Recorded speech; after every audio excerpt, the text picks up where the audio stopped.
I literally had just this amazing revelation right now, and this video started by accident because my when I do this, my camera just starts, but I'm just gonna go with it, okay, with my incredibly bad shape wall. But look at that cute Jesus is not just part of my life, he is my life. That was a gift. That's so cute. That was a gift from Andrew Womack Ministries. Thank you. So, anyways, so the revelation is, hi, my name is Kanaya. So the revelation is, right, in Philippians 4:4, God says, rejoice in the Lord always, through Paul. God says, rejoice in the Lord always. Again, I say rejoice. And I was reading this book by, this is a new author, and she's new. When I say new, this is her third book that I'm reading. Usually with authors, I go hard, and then by like book 4, 5, I'm like, okay, I know this author. This is no longer a new author, but her name is Tessa. This is a Christian book, and this is what I was just reading. She spent too much time hiding in chests, taking cover under stairs, finding shelter on the rooftop, trying to survive the wine-soaked hours. This is so sad. And then she says, how else could she endure it if not for laughter? And it just clicked in my mind because this is a revelation that I recently experienced. There was this quote on my Pinterest that said, after 5 to 7 traumas, you really just have to laugh. You just start laughing like at everything. And it's so true. I mean, the post is a bit grim, but I laughed at that because I was like, this is actually so true. Like, you just get to a point in your life when you've gone through a lot, that, especially back to back, to just laugh, especially when it becomes a lifestyle or it becomes a life experience, like with this girl over here who has this character whose dad was abusive whenever he got drunk, which was basically all the time. And so she would constantly have to hide from him. That was literally her life. And so it's such a constant state of terror, such a constant state of pain and suffering and struggle and fear that she just has to learn to laugh more in order to survive, in order to bear it.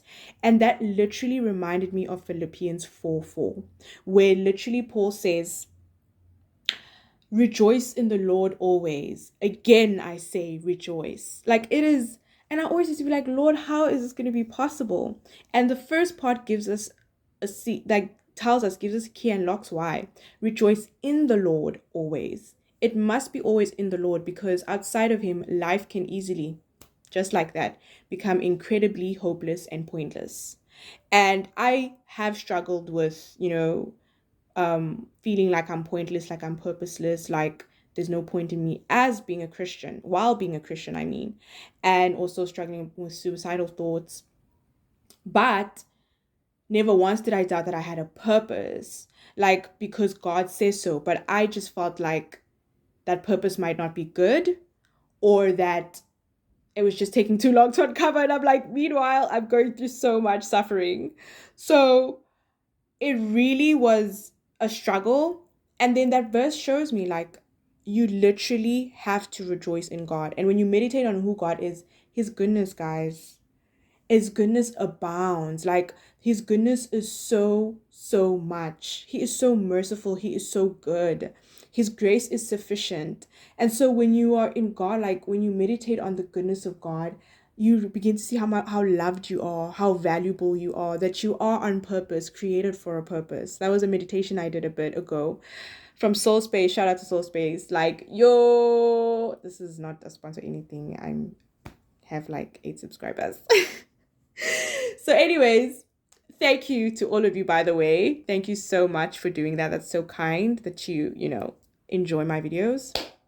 Anyways, so it really is like, wow, it blew me away because when like when I started like meditating on the goodness of God, like I literally became happier. And even when it seems like nothing's going my way, I had His goodness to grasp on, and I could praise and thank Him, and I could dance and sing and laugh.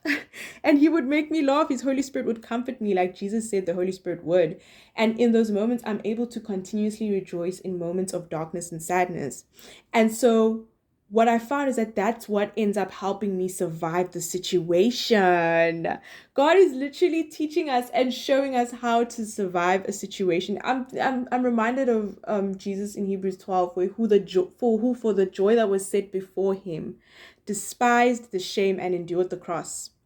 Like, literally, joy will empower you.